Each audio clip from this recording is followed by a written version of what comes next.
Viernes, el desafío de la cruz. Mi nombre es Javier Néstor Burgos.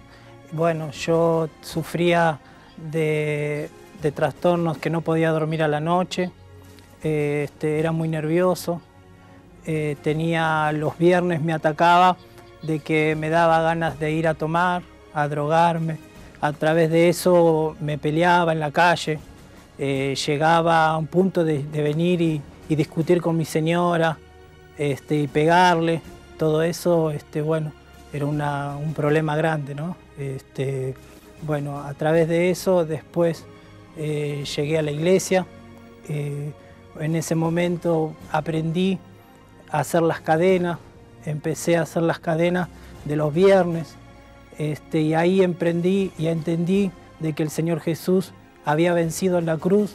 Entonces yo aprendí a que tenía que depositar en la cruz todos mis problemas, todas esas cosas que yo sentía, todo eso que yo no podía dormir, todos esos vicios yo lo puse en la cruz y determiné que ahí el Señor Jesús venció. Entonces todos esos problemas los deposité ahí en la cruz y a través de eso empecé a sentir un cambio en mi vida, empecé a poder dormir a la noche. Del momento que yo deposité todo eso que yo sentía en la cruz, todos esos problemas, los vicios, las peleas, ahí empecé a salir adelante, cadena a cadena, empecé a ir venciendo, empecé a dormir bien, empecé a los vicios salir bien, ya gracias a Dios no me drogo más, yo con mi señora nos amamos, después de todo ese cambio que hubo en mí, ya a través de eso yo ya vencí todos los problemas que yo ya tenía. Hoy gracias a Dios ya no tengo más vicios, ya tengo un matrimonio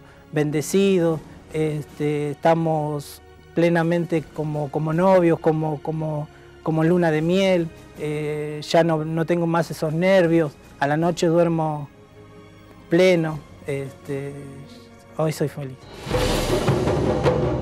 Viernes, el desafío de la cruz.